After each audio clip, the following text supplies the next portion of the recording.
Space Podcast, Third Space Podcast, Third Space Podcast, Third Space Podcast. Hello and welcome to the Third Space Podcast, episode number 86, Pregnant New Year. That's our new phrase for Happy New Year. It is the new year, 2025, first episode of 2025. Daniel and I have returned from quite a long gap this year. We both had many things going on over the holidays, which we discuss in the episode. Daniel, of course, has a kid now, Cosmo. He was eight months old-ish over the holidays. I traveled over the holidays. I got to meet Cosmo and hang out with him for a few days, so we talk about that, my experience. You can determine whether I liked Cosmo or think he's a little annoying gremlin. I bought a house and moved into the house, so we talk a little bit about that experience and all of the various projects and things that I've had to tackle in my new role as a homeowner. And we spend the whole episode kind of catching up on what's been going on in our lives. We try to keep it interesting, so hopefully you'll find it entertaining even if you don't care about us that much. But then why would you be listening if you didn't? So please enjoy the episode. Third Space Podcast, Third Space Podcast, Third Space Podcast, Third Space Podcast. Happy New Year! Happy New Year to you. 2025. It's now What do you think- current year. Why do we land on happy as the word? We could say a lot. Like there's Merry Christmas, and that was kind of used. I mean, if there's an order of operations, happy is the most ordinary word and boring. You know, it's kind of in that good, bad, happy, sad, like just not throwaway terms, but just I don't know. I mean, we've done better than Happy New Year. Merry New Year. It probably tagged onto Happy Birthday, you know? Yeah. And I mean, and let's be real, people after Christmas is the biggest holiday of the year, and they're all excited and they said Merry Christmas. And after that, they're just kind of like, whew. I like that it's Merry Christmas. When else do we use Merry to wish? Like, I hope you have a merry day. We never use that word. We never use that word elsewise. So I like it too. I like Merry Christmas. Happy holidays, pretty lame. Happy New Year, pretty lame. It's just happy after that. Mary's the only unique one. What would be a better adjective for? You could say thrilling or thrilling New Year. Thrilling New Year, everybody. That's is pretty there good. a term? I might start thrilling that. New Year. Something that suggests like a newness, novel New Year. There's alliteration. Oh, that's better. Novel New Year. Or like a hopeful New Year, or motivation. I don't know, like you wouldn't say motivational New Year, but like Motivational New Year, everyone. that doesn't make sense because the New Year itself isn't motivational. It's, I hope you have promising New Year. Yeah, promising. Something of promise seems to. Like, we could get with a better word. Happy's just. You know, there's a usage of the word pregnant, like a pregnant pause. You know, you're waiting for something to be fulfilled and be birthed into being. So pregnant New Year, I think, is probably the one we want to. That's actually good. Let's do that because it's funny that I just read a poem. We started a poetry unit with my kids. Oh, did you? That's unusual. That's unusual for you to read a poem. Yeah.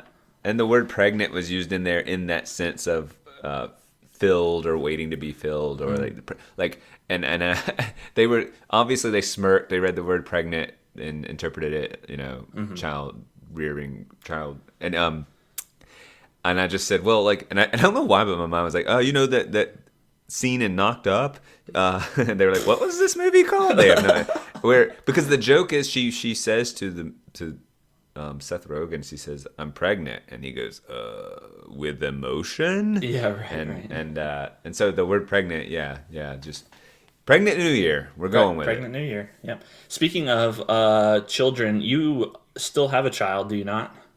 I do. How's that going? Whole child thing, fatherhood, still going good? You're still happy with it? Not going to back out or anything? Not going to back out. I won't send him back. All right. No. He's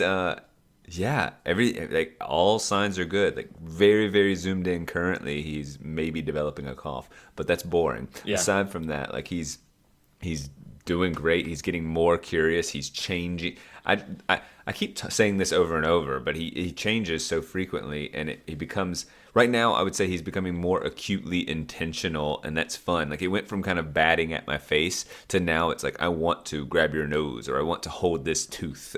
Yeah. And that intentionality is fun because out of that you can be playful. You can see him intentionally taking two balls in his hands and batting them together, or his crawling. It's very funny. He is. I'd say did start he is, crawling. Well, he's not. Oh. But yes, he's wiggling and rolling, and this is how funny it's gotten. Is that he will not only like put himself up on his knees and wiggle his butt. That's an indication he is like moments away from crawling, essentially. But he will like be in push-up position, walk his feet. Not even kidding. Walk his feet 2-3 steps. And then like kind of collapse on the floor, put his hands back, and do it again. And it's like the effort. That's actually a classic cardio exercise where you do planks and plank walks is what they're called. Right, Just right. Well, it's ridiculous that he's doing that. Danielle doing exercises while pregnant. I think so. From. I think he's just remembering and recalling. So, but yeah, he's just so still remains playful and joyful and all the things. And like, I guess what I feel lucky about is I think you're the contract with your kid is that you love them and you take care of them. But I think not within that contract is, do you like them? Like, right. I think it's okay and even it's fine and normal, and maybe even more normal than we think is to not really like them yet. I mean, you want to like them later, but like there's some portion of time, not just be like, God, this kid. I mean, it could even be the reverse where, you like them when they're a kid, but then when they become an adult, maybe they develop a different personality or set of beliefs or whatever, right. And you don't like them when they're an adult. That's probably the worst. Things can happen. That's probably worse than the other. Worst case.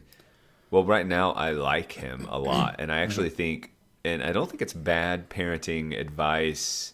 I'm playing with this idea of like you want to like your kid. You want to make sure you raise them in a way. I've heard this said before, so this is not my idea necessarily, but I want them to be likable. I mean, in some ways, we're socially engineering kids to be. Yeah. I'm not saying to be pushovers or roll nothing like that. But we are social beings, and to thrive in we want to be likability is not like that is up there on my lists. I want them to be moral and all. I mean, there are things way above likability, but like I both want to like him and I want him to be likable to the masses, kind of thing. And like and if you do that, you probably are raising a moral, funny, not uptight. All the things. What makes you likable is just a well-rounded, balanced, guy. That's what I'm hoping for. So yeah, I feel lucky for that. It's been a while since we've done a podcast episode. I think it's been close to a couple of months. But the reason for that is the holidays, at the end of the semester last semester, and I bought a house. And had to move, and so there's been a lot of things going on. But over the holidays, I got to visit you, as I usually do, for a few days. So I got to meet Cosmo and hang out with him. I didn't think that happened, by the way. I just thought, like, okay, we've done it every year, and I even pitched it to Danielle. I was like, look, no expectations. I don't even think... I even sort of said, we're not really doing it this year, right? Like, I just thought that was not an option. And she said, yeah, like, let's do it. Let's make it happen. Yeah. And then... of course I want to see you, Bennett. Of course we have fun and all this, but I'm kind of like, it's not going to be what Bennett thinks. We're not going to have much time.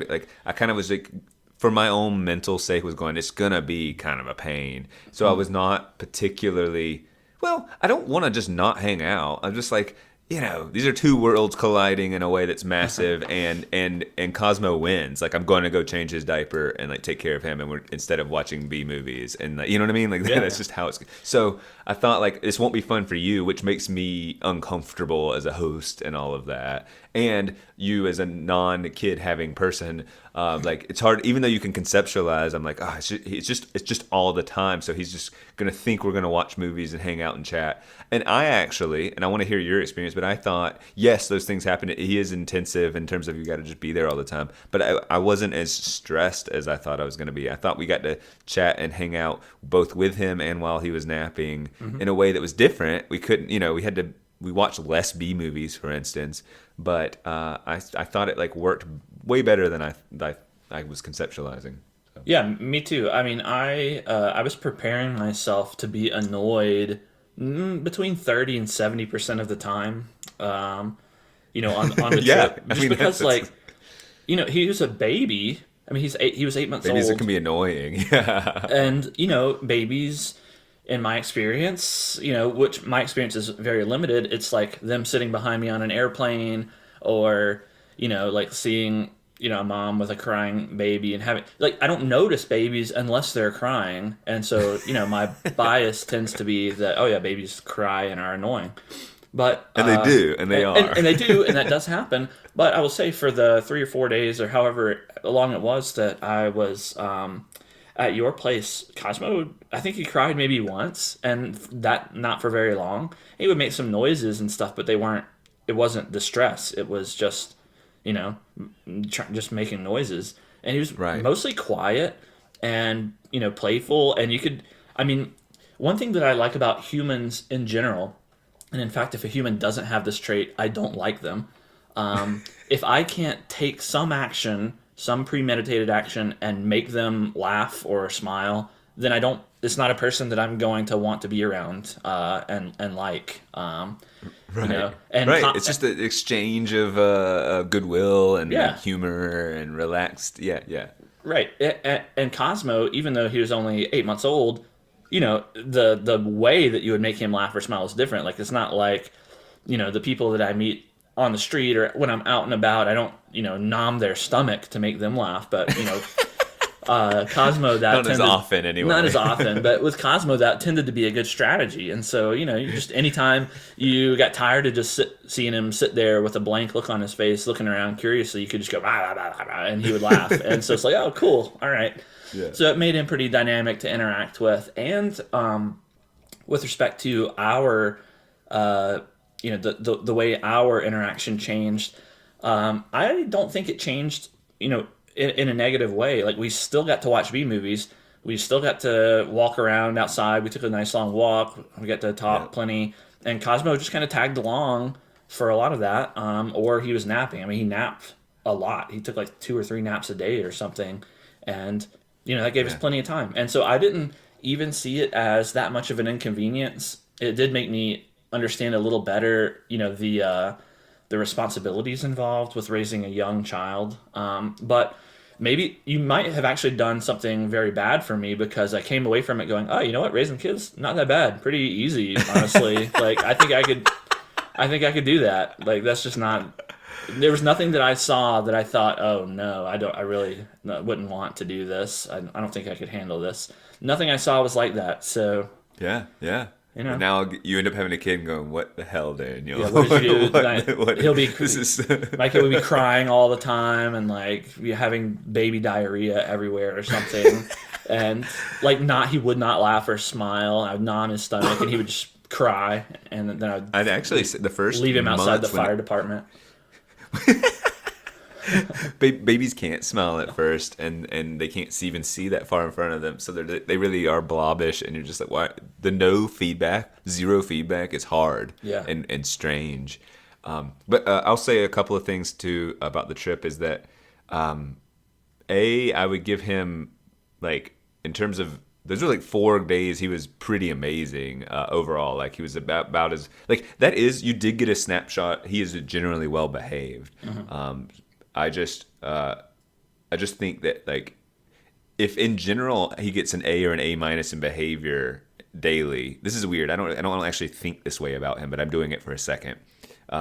He was an A or A minus or A plus every day you were there, and occasionally he's going to get C's or whatever. Like yesterday, he got a C. But turns out he has this little cough and didn't sleep well, and like there's a reason, because we were just like, "What's going on? It's not an earache. It doesn't have a fever. He wasn't." But he might not have. He might have been a precursor. And you try to actually fill in the blanks, and you don't know. I don't know. So I don't try not to drive myself crazy. Like, baby's gonna misbehave sometimes, or not misbehave, but just kind of be fussy and want to be held. Because that's what's like when he's having what I'll call a bad day. He just wants to be held, and you set him down to do any activity, and he just starts going, and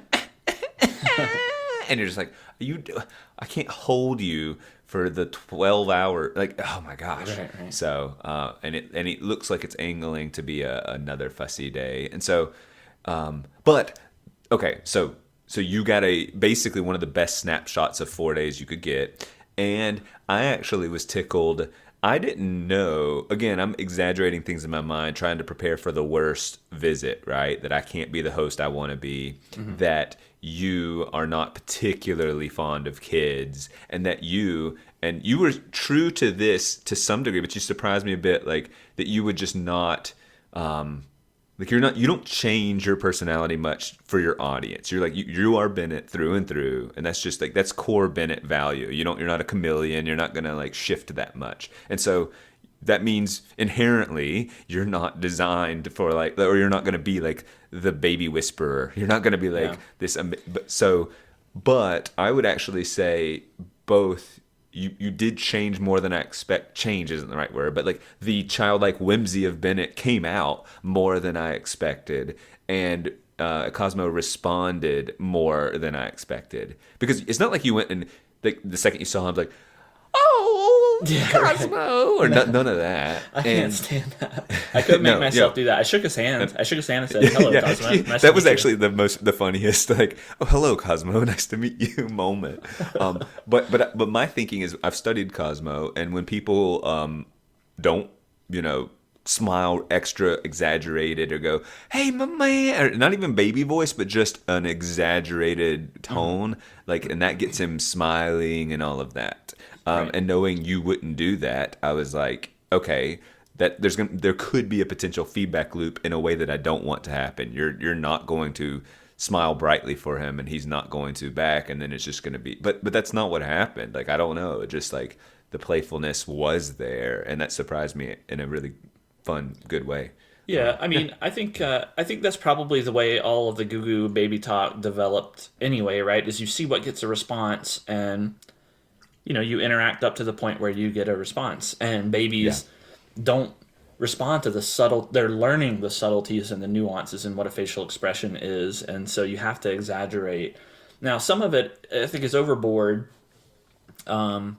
And just maybe happens to work or doesn't even work, but people do it anyway because now it's kind of a socially constructed baby behavior. But yeah. I mean, like he seemed to really like it when I went bop bop bop bop bop. He liked that noise and I guess that mouth movement, and that he would kind of mimic that or at least laugh at that. And that's not like ooh goo goo goo goo Cosmo beep, beep, beep, beep, beep. Like that's not like that. And I just can't. It's more just experimenting with sounds is different than being a clown. Yeah, right. Although I will admit this, if I had a kid, I'm sure I would learn very quickly, like within a week or two, what the dynamic is when it's just me and him, right, or me and her, whatever the case may be.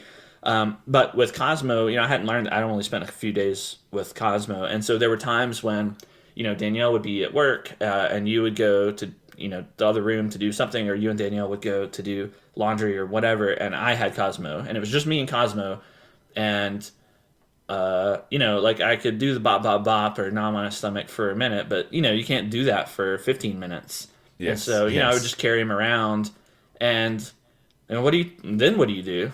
Like, so you bring up an interesting point because they say it's very good, and I do this to the extent I can to narrate. Like, yeah, right. Like, and so if you go change his diaper, say, hey, you got a wet diaper, change it and make it dry. Mm-hmm. Like, it's helped for language acquisition and lots of things. But like, man, there are swaths I'll realize I'm carrying him around or something, and I'm like, we haven't spoken in 20 minutes or something. Well, that's the difficulty. Is that bad or I don't know. I tried narrating, but like when you're just walking around the living room, and he's on your shoulders or something, you're like, oh, look, there's the refrigerator. And it's like, come on, like you're not getting any feedback. He's not speaking yet. And so, and yet it still is good for him. Oh, but it's good. No doubt that it's good. So, yeah, you're right. It's hard to maintain. And that's actually what I mean by like, I think that's why people will say that it is limiting, being a parent is limiting. But I'm actually saying it's consciousness expanding because that's what third space is. We go elsewhere because I would argue, at least 20s and early 30s me would argue that the kitchen isn't interesting. The space I'm in isn't as interesting as third space with Bennett. Like, that's what's more fun. And I still maintain that. Obviously, abstract, cool philosophies and wrestling with big ideas is just titillating and interesting. And then we do apply it to our lives. But what Cosmo is helping me rediscover I'm trying to look at it through his eyes. And then all of a sudden the fridge does become interesting. Oh, sure. Because the fridge to me as an adult without Cosmo is not interesting. The fridge with Cosmo, it is. It's like I have to come back to this world and be like, what does this look like to him, and how big is it to him? And he like imagine a fridge. I try to put myself in his the Imagine idea the of being his freezer. size. The freezer is like you can't reach it. There's special stuff in there that has to be cooked, and heated up and you can't reach it. You can't ever see in there. When you open it, you see some stuff come out Smoke. smoky. The condensation. It's kind of loud. It's out. humming. Oh yeah. The freezer would be pretty. A piece of ice mystical. might fall. Yeah, it's yeah. just kind of scary. It's this like cave-like thing. But even in an apartment that isn't big, your like physical perspective of how big. I'm trying to imagine adults right now. Like if I were the size of a baby and everything got expanded, like these big giants holding me in their arms and stuff. Like everything's giant. Yeah, it's just right. and that doing that now makes walking around an apartment interesting. But I'm lying to you if I'm saying I do this all the time. It's just I'm doing it so much more often than I would if I didn't have Cosmo. It'll be a lot easier, and I think personally it would be a lot better. And I know a lot of parents say that this is annoying, but when your kid learns to speak and says, "What's that? What's that? What's that?" Like, even if they only repeat that question and aren't really thinking about it, it at least gives you a cue to work on. Yes. If they say, "What's that?" and it's a table, okay, well I can say, "Oh, that's a table. It's the thing that we put our dinner plates on, and we, people set the table before dinner, and you put chairs around it." And there's just things that you can say about anything, and it feels like you're responding. David went through this stage with one of his kids, and the question why over and over. And you and I have talked about this. My favorite question. I'd like to record it. Yeah, it's such an important question. Or what's that?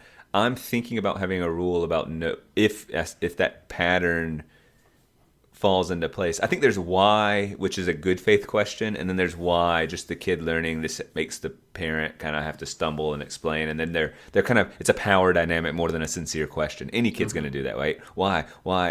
And then you're not asking the question, you're pressing a button to annoy your parent or to wield some sort of power. And so I am thinking of saying, like in the spirit of having Cosmo craft good questions to the extent his vocabulary can, I would just say no.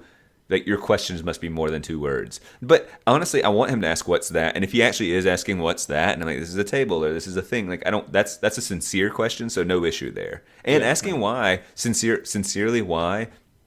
And there's also why comes in lots of forms. If a kid asks why something for homework, if they're being snide and just, I don't want to do homework, I don't need to justify that to you. Shut up. I mean, you know what I mean? Or like, because I said so is appropriate because you're just saying something that's trying to be obnoxious. I'm just ending your obnoxiousness. But if you're asking, well, why is it this instead of, like, if there's a sincerity behind it, I think, let's wrestle with that. Yeah. And so I'm thinking about doing that with Cosmo. Because he should say what's that, and why. I just want to make sure that it remains sincere. Right. Yeah, that's a good point. Simply the question why requires something obvious to have happened right before the question was asked, that you can clearly tie to the question why. Otherwise, it kind of demands some extra words. Why does this thing do that, or why did he behave that way, or and if they really want to know, they would articulate it that way, and that's good for communication. That's what I mean, is that they're actually asking. And honestly, even if it is good faith at some point, or like, I get why parents say because I said so. I don't want to rely on that too much, but like, we don't have the time to justify every moment in every situation. I mean, in the same way that a child can, in bad faith, use the question why as a pay attention to me button or a hey, you speak button, a parent can use because I said so as a hey, stop speaking button, and I don't want to interact anymore, so just shut up button. And neither one is, both of them will inevitably come into play a couple of times because you're low on energy or whatever, but neither one is the best strategy probably. That's right, because generally speaking, you want engagement and conversation. It's collaborative and you're building. So anything you can do to open up conversation, expand thought, that's what you want. But sometimes you need to tie loose ends and transition or tie like like shut things down or come to a closure or say that's enough exploration of this particular area. That's just natural. You can't stay. Yeah. So this might be a good transition, a time to shut down. I was gonna say, why don't you stop talking about this annoying little kid? Yeah. So you bought a house. I did, yes. I am a home owner, or I at least own some tiny portion of it. Sometimes that'd be funny if you painted your house. Oh, I own this. I own this right now. much. I own 1/80th of my house, and I've painted. I just keep painting each month, just to symbolically represent. I like that idea. Funny, yeah. Maybe one room you do that with, or I don't know. Nah, it's just a funny idea. Yeah, I bought a house. I was tired of renting. I like where I am, so I figured it was about time. And, I'm still not quite sure it was exactly the right time because, my rent wasn't about to go up a bunch. It was going to go up a tiny bit. And I actually liked the apartment that I was living in. But I did find a house that I liked. And I could finally afford it barely. And so I went ahead and jumped on it. And I'm really enjoying it so far. Is it fair to say that usually the bigger a decision is for you, the more certain you want to be in making a decision? Yeah, the bigger the decision, the bigger impact it's going to have in your life, the more certain you want to be in making that decision. Yeah, sure. Yeah, definitely. And another thing that I consider very heavily when I'm making a decision is this reversible? Like, can you, how much of a pain, if I made the wrong decision, which everyone makes mistakes sometimes, I've made one or two before in my life. That was a joke, by the way. So just wanted to, I get it. I was actually just sorry. I was trailing and thought of this idea of reversible. Sorry, it really, my mind went off and I didn't hear that last part, to be honest with you. Because I was actually just, I get that. Sorry. It's just that I was going, wait, every big decision, my thought went into it, every big decision is less reversible, and that's what makes them big. So the weird thing is, that's the weird thing, is like, so getting married or buying a house or having a kid, less reversible. And I think that's why we could say buying a house is not as big as getting married, and arguably getting married is not quite as big as having a kid, because in terms of reversibility, those are I mean, certainly having a kid is unreversible. You getting married shouldn't be reversible, and it should be very difficult to reverse. Right. But buying a house, house is meant to be your house, but you can sell it. But buying a house is more reversible than you would think. I mean, there's a lot of, moving from an apartment there's a lot of annoyance in that is difficult to reverse, right? Because moving all of your junk, because every time you move your junk, some things get damaged, dinged, and you have to disassemble things and reassemble them, and it's a lot of effort to move. Even moving from one apartment, for the difference in reversibility between moving from an apartment into another apartment and moving from an apartment into a house that you've bought is actually not as great as I might have once thought. Like, if I decided right now that, I made a mistake, I probably shouldn't have done this, then I could probably within 2 or 3 months be living in an apartment again, and have sold the house and have not lost too much money in the process. So it's more reversible than you would think. Now, it would be a lot of effort. I have done a huge amount of work in the last 3 months between searching for the house, evaluating and doing, I'm the kind of person who, before I buy some little knickknack on Amazon, well, I don't buy knickknacks, but some little product like a shower squeegee, like, I'm researching what's the best shower squeegee, and that's what I did for the house, all the things related to the house, all the stuff I bought for the house, all of that stuff was more or less meticulously researched, and that takes a lot of time and effort. So this is what's interesting to me. I'm kind of having an epiphany, which is why we record our conversations, I think, is that, okay, we typically want to make decisions that you're slower to make decisions that are irreversible. Mm-hmm. That's a good philosophy. And the bigger the decision, you want to be, the bigger the decision, the more certain you want to be. And then when I think about having kids or getting married, I'll put those at the top two for a second. The irony of this thing is these are the biggest decisions, and you are not promised the degree of certainty. It's not like, I think the paradigm or the whole lens of going, can I do enough research or something, because that's what the thing is. Like, typically to gain certainty, you do research, and you can't do that in a relationship or having a kid. I mean, you can see how much it's going to cost having a kid, and but like, so there's some irony, and these are very are presumably irreversible decisions. And so it's almost like we've trained ourselves as intelligent beings, and we have educations, and we know how to problem solve well, and we approach decisions a certain way that has served us very well. And the irony being, when these bigger decisions the biggest decisions are deeply human, and that introduces something that it's like we can't treat it as a project, or we can't treat it as like I want to get an A+. I mean, I even use the language A+ on your behaviors. It's like, this is weird. We have this tendency as educated people to, just like we were good students, we take our student lens and we apply it to like these decisions, and it doesn't quite fit nicely. It's not bad though. It's not like it can serve us in some ways, but that's actually just that's a big thought for me that I haven't fully settled. But does that make sense to you? No, yeah, that makes sense, and you're definitely right that it's not like I can read Amazon reviews of a potential wife or a future child. So you have to be a little creative in your research methods, but that doesn't mean that there are no research methods and you're just rolling the dice. Right, certainly there's, you can talk to friends and like read about marriages and look at well, and the person that you are considering marrying, of course, dating them and interrogating them essentially over the some period of time about who they are, what they believe, and how they would be as a parent gives you information about whether they are marriageable or whether they would make a good parent, and you make your decision based on that. Now, of course, it's not perfect, but you could argue that Amazon reviews are flawed in that way. But that's why it's worth dating someone over time, because an interview style answer. We all have our philosophies, but that doesn't mean that's how we behave in the real world. So you have to you need to see.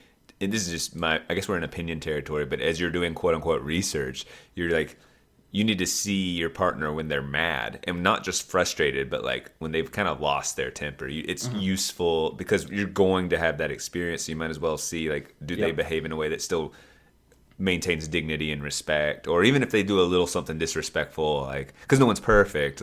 Is it something that collectively that you can repair or whatever, So and these bigger things like having kids and marriage, it just there will be it's weird to factor in the it's not a product, so you don't just say I want it to be 100%. It's not going to be 100% satisfactory, and it's going to have costs. And so that's just another interesting. And so how to calculate that, even the language I'm using, calculating and research, we're being a little bit provocative on purpose. Is it but you're doing some sort of calculation of worth, I guess. I don't know, but how healthy is it? I almost would want to, in an ideal world, back away from the once you're in it, to back away from calculations and Well, I mean, you say we're being provocative. I don't think so. I think that's appropriate. I think people let themselves get carried away by emotion too much. And don't get me wrong, that's one of the thrilling things about a relationship. But if you do that too much, then you make bad decisions. So you should. You don't have to do it all the time. You don't even have to do it in front of the person. But at some point, you got to step back and coolly evaluate. Look at the facts and say, is this going to work? Does this work out or not? Or are there things that can't be overcome regardless of how you feel in the moment? Yeah. So. Yeah.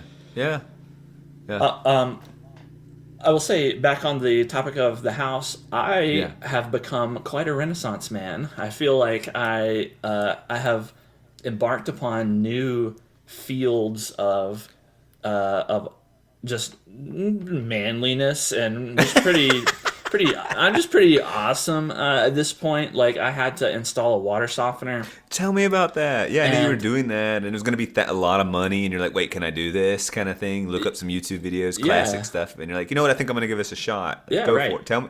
Yeah, it was actually pretty fun, and I succeeded. But a water softener, you have to like cut the main water supply in your house, and splice this thing into it so that it absorbs. That sounds scary. All the water. Even if it's simple, it's important, Right. and scary. Well, and before, like I've never done any plumbing before, and so I had to learn Like about. how often have you sawed something in your life? Like over under 15. 15 saw moments. Saw moments? Like taking a saw, like yeah, No, like maybe 5. maybe less. I mean, I don't saw. Yeah, I I'm mean, just thinking. I haven't sawed many things. Are you guess sawing I've used a pipes chainsaw. here? That was my Christmas task for a few years, was to help my dad cut down trees. So I've used a Okay. chainsaw, but you don't use a chainsaw when you're installing a water softener. I mean, I Are you guess I sawing? could. I'm Maybe- assuming saws though. Are you using some No, sort I of didn't. saw? I didn't use a saw this time. Oh, sorry. They have these little pipe cutter. Like it's a very simple and easy to use tool. The pipe just fits into this little thing, clamp lever thing, and you just squeeze it, and boop, it cuts the pipe. I'm Super assuming easy. you've never used a pipe cutter though. No, I haven't. But So you're using new tools to do something in a whole domain you've never done before, Yes, and it's you're approaching something that if it goes wrong could be it could pretty be catastrophic for it your could be very flooding annoying. house type stuff. Well, or, I mean, or, there's a valve, so you can turn off yeah. the water. So I wouldn't be flooding house, but it would be if I really, really messed it up and didn't have the parts or tools to fix it. It would be call a plumber and say, "Hey, how fast can you get out here and repair this?" And it's like potentially tinkering with pivotal parts of an engine for a car. Like you're Right. like could screw up the engine. You could like, potentially not have the thing that you're working on for some number of days. Like I could potentially and water. not have Water's water. important. Right. yeah. Right. So, I had to learn how to use the tools. I mean, I didn't know the basics of the pipe stuff. Like in my ignorant mind, before I did this, I was thinking, okay, this is going to be like PVC pipe, and I'm going to have to like glue Yeah. this stuff together and get a saw and saw this stuff together. what I was picturing, all or that, saw yeah. it apart. But actually, the pipe that they use in my house, and I think in many houses now, is called PEX pipe.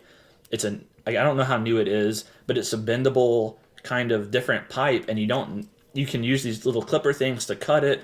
The fittings, you don't have to glue the fittings that go in the end, just kind of like in Lego fashion, just kind of snap in there. And then there are these Wow. little metal rings that How bendable are we talking? Like rubbery consistency? Like what are we talking about? it's pretty stiff. Like if imagine you had 3 feet of the pipe in your hand, like a yardstick's worth Yeah. in your hand, and you were holding each end and bending it. Like you probably could only just barely get it to bend 90 degrees in that 3-foot span before it would Okay. crumple, and be damaged. Yeah. Okay. By that, something like that. And so the fittings, like elbows and valves and stuff that you put in between these pieces of pipe, they're connected to the pipe by these little metal rings that you buy, and there's a special tool that you buy to clamp down those metal rings, and that's what holds these fittings tight into the pipe. So something that at first made me go, really? That's watertight? That's going to keep the water in?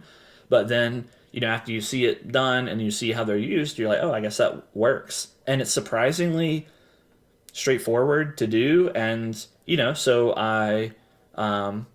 the water softener came with a suggested kind of diagram of how to hook things up. And I purchased all the parts, and I purchased a little bit more than I needed so that I could play with them and test it out, which didn't take much at all. Everything is pretty much reusable. And I got the tools. And, I bought everything online, all the supplies and tools for probably, I don't know, $120 or something like that.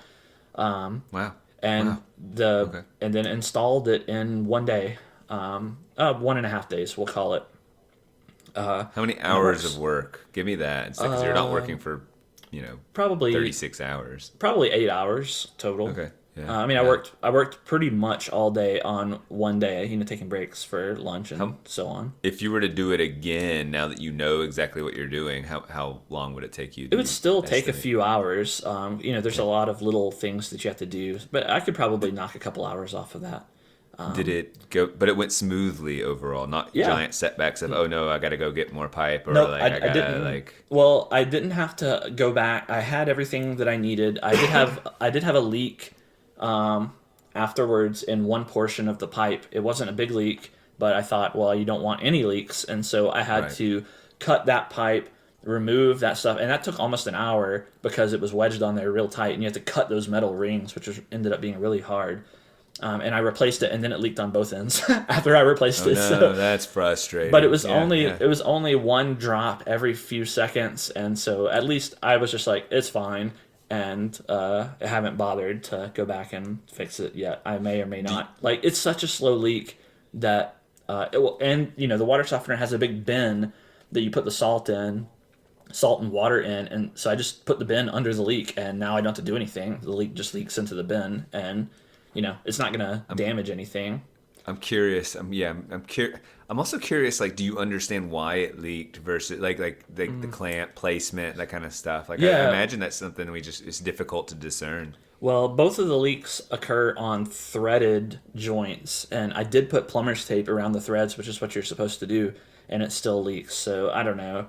I just didn't want to take it apart again. I could, if sometime the leak bothers me, or if it worsens, then I'll certainly have to fix it. But What other manly things have you done? So you've done this mounted and- some TVs on the wall, yeah. so I had to drill into the. This is a pretty easy one that many people have done, even if you live in an apartment, I'm sure. But I've never mounted a TV before. I've always just had it on a TV stand.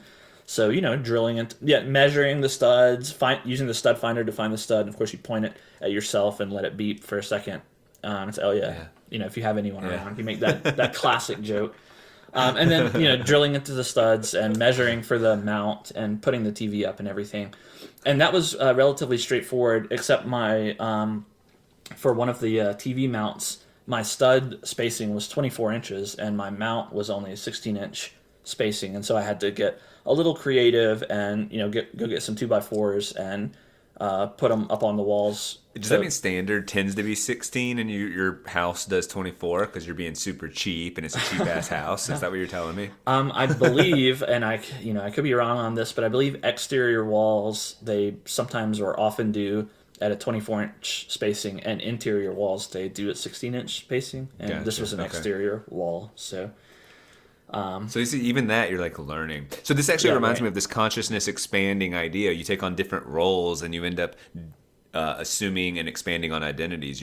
So you as a house owner, you're like, all right, well, let me be more of a fixer upper and a doer and and you're doing that. Like Yeah. you're expanding your identity, but because you took on a new role, and I think that's really cool. Like you're just becoming more handy, and that's Oh, yeah. actually something you and I have discussed before. Like we are capable problem solvers, and we are perfectly we're not bad with our hands. We just haven't experimented as much with our hands, and when we do, I mean, there's going to be some setbacks and patience and a leaky here or whatever, but that's insignificant, and that's part of the cost of learning anyway. Right.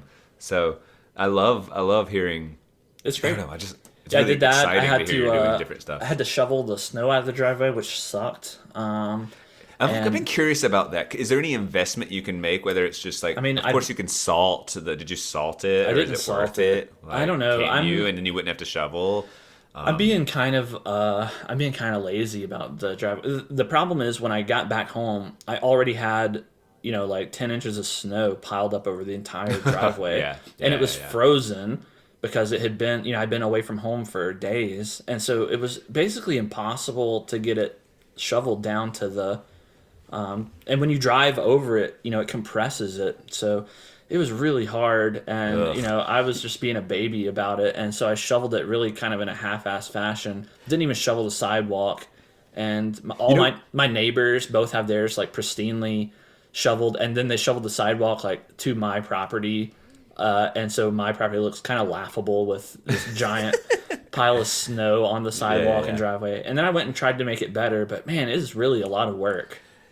Danielle showed me a clickbaity headline that said like people.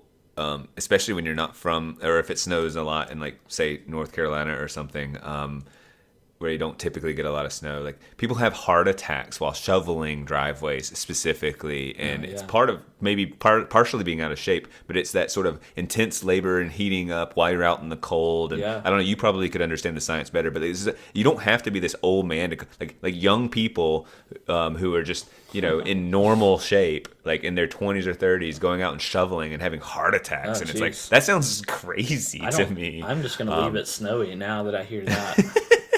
That gives me an excuse. Thanks. Yeah. It's hard work, though. I don't think it's that common. It's not like there's an epidemic of people going out and having heart attacks, but it's just like, I know, I can actually without knowing the science, I'm just like reading my body. Anytime I've gotten really heated, doing something physical outside, it's like it's different. It's like a weird, it feels like your body's like, your heart's doing something different. I don't know, you could probably speak to the science of capillaries and whatever, doing different restricting, and I don't know, but like it seems in my mind, and like the physicality, I can picture my heart.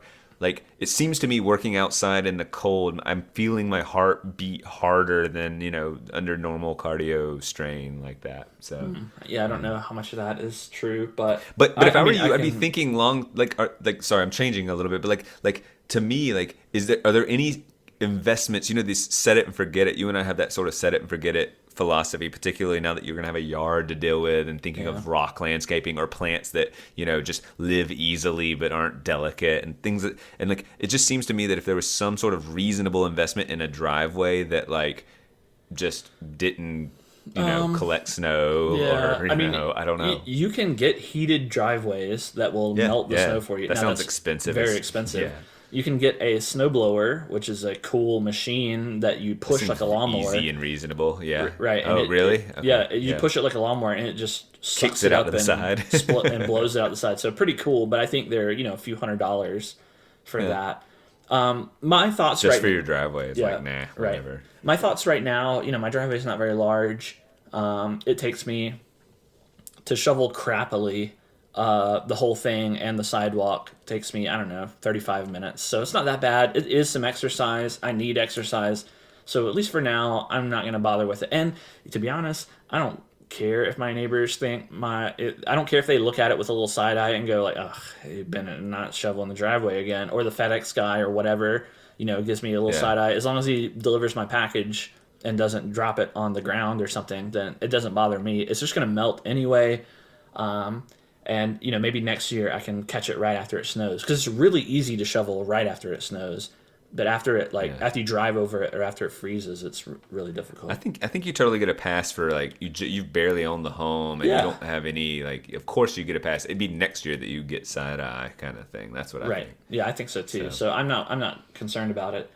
And then, aside from shoveling snow, I'm an artist now. I'm painting a painting. I'll have you know. Nice. I have more wall space, and so in the past my interior decoration strategy has been nothing, or like joke paintings. Like I like to mockery of art kind of thing. Right. I like to tastefully vandalize paintings. I like to get like cheap art at Goodwill or something and add something funny to it. I stand by that as a strategy. That's fun. I like it. I think it's fun too. And it's a great low effort strategy. But this time I have even more wall space, and now that I feel more like an adult and this is my home, I don't want every wall to be occupied by, like a beach with Darth Vader sitting in the beach chair or something. So my house is 2 stories. It's a ground floor and a basement floor, and so I'm gonna make the ground floor kind of tasteful, and any guests that happen to come in wouldn't see anything in particular and go, oh, this is a little weird. Like, it's just gonna be pretty normal. And the basement floor, that's where all the weird, funny stuff is gonna go, and B-movie posters or whatever. So I'm painting something for the upstairs now. So this is a more tasteful painting, but I've never, maybe your first sincere painting. It is. I've never painted an entire painting. I've only tastefully vandalized paintings before, and so this is like I'm tastefully vandalizing the entire canvas. It's just a nice little mountain kind of landscape, but it's not realistic because I'm not a good artist. And so I You can't. knew your limitations. Yeah, Here. I Like, can't. what It can has I to do be that- at least yeah. somewhat abstract. So definitely any middle schooler could tackle a painting of this caliber, but it's Any? well, Like David is no, a all middle right, schooler. sorry, I misspoke. Not any, but your average middle schooler could probably tackle something of this difficulty. But it's it's a very simple design, but that doesn't mean it looks bad. Hopefully, and so that's what I'm doing. So I'm mixing some paint, painting it on the canvas. I had to buy things at Joann. It was awkward standing in line with like 20 women. Super manly stuff. Yeah, right. Yeah. Like I'm like standing there with like little vials of acrylic paint, and like the woman in front of me has balls of yarn, and the one behind me has like glittery ribbon, and I'm like just kind of like, get me out of this line. You already. going to Joann's is actually just a very funny thought, like in a non-ironic way, and not with a girl. Right, Like, just to and it see was just also like- funny. The cashiers were like, "Do you have the expression on their face when they asked, do you have a Joann membership or whatever they asked?" I'm like, no, no, I don't. No, I don't. Would you like to start one? No. This is I am- probably the only time I'll be in here. I am a heterosexual man. I'll have you know, madam. Oh, very funny.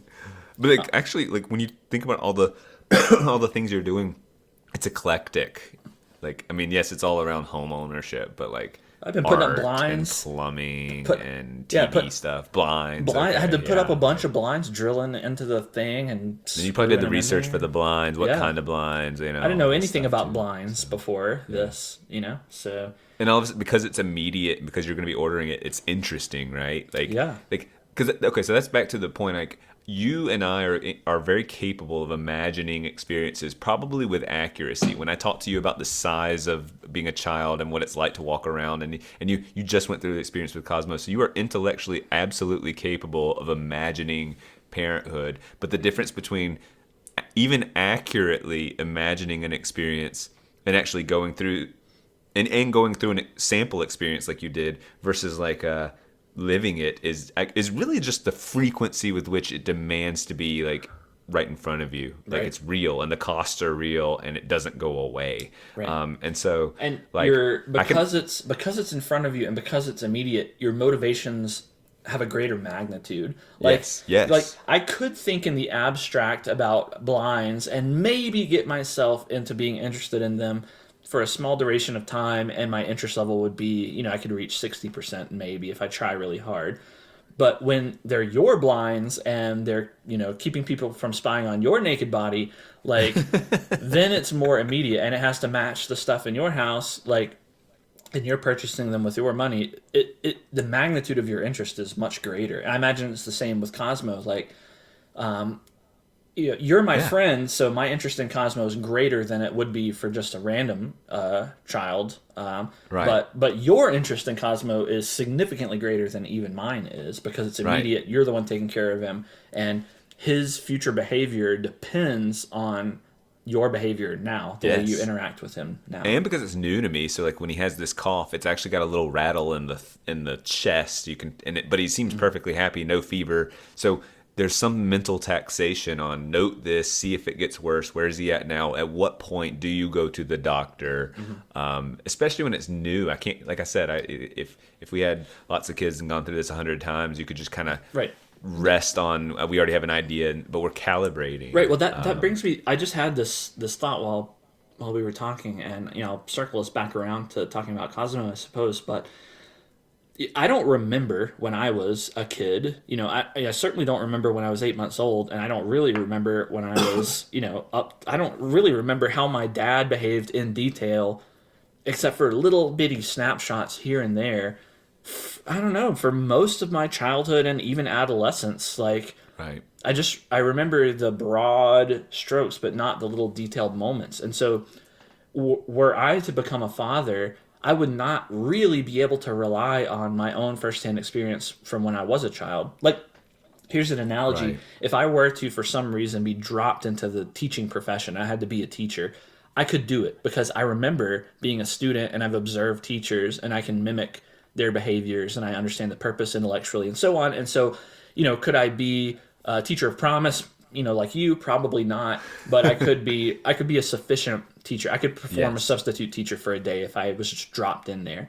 But Yep. but fatherhood, I don't remember my experience as a child and all the detailed micro behaviors that my dad took. And so it would be a truly novel experience. I would be learning the micro behaviors. Like, Yeah. we even observe other fathers, and so we know the broad strokes of maybe some discipline, or how the dad behaves or how he runs the household or whatever. But the micro behaviors of how do you do the diaper changing exactly? How do you have that narrative when your baby can't speak yet and it's just you and like all of that I don't know, and so it would be discovering it fresh. And I imagine that's kind of what you're doing as well. Yes, Or and maybe that's you're what is exhausting, and combined with lack of sleep and whatnot too. But Right. yes, I am creating automaticity for the diaper change. But I'm isn't that crea- isn't yeah. that strange though, that like we talked about how getting married and having kids, those are kind of like the hallmark things. That's like the benchmark of humanity. That's what you do. Everyone does it pretty much. It's been going on by necessity for millennia, and every parent has to discover it brand new for the first time. Yeah. Like, Yeah. you're reinventing the wheel in a certain sense every time with your first child anyway. With your second child, Yes. then you're not. And that's why second children are almost always less, they're not the favorites. Always the first child is the favorite, like me. And the second child just kind of is a So just an ridiculous. add-on. I'm saying that for our singular regular listener, my sister. So I I am. I'm also struck. This is a tangential point to this, but like how far humanity has made it. When I look at Cosmo, and I think everyone starts off like Cosmo, like a baby, knowing nothing. And yeah, we get taught history, and we go to school, and we get educated, and then you go on and build on the. It really is a build on the backs of giants, because if everyone started off a baby and we just saw how far we could get starting at ground zero, we just basically be cavemen. But it's just shocking the collaboration of humanity and what society has done is like, because you think of history, and we can't help but think of like timelines and hundreds of years and thousands of years and how much we've progressed, but like everyone is just like a baby and then dies around 80 or whatever, or a long time ago died around 40, and Right. and how do we do all of this? I know that's not the point you were making, but the novelty of it is so profound, and the fact that it's strange because there's so much literature and things about parenthood, yet like there's a point that David made to me that I didn't dismiss, but he was like, oh, all those books go out the window, and they really haven't gone out the window for me, because I would say that I've crafted them, but in reality, I realized that how finite I am. And so things like I thought I was going to be so on top of, say, the food, like introducing him to foods and all, which we are doing, but I'm so underread in that area. And I thought there's no area when it comes to Cosmo I'll be underread. I'll have done all the things about food, but instead I've just like asked a few people. We bought some of the stuff that's ready made that says, hey, this is for your 6 to 9 month old. I'm like, great.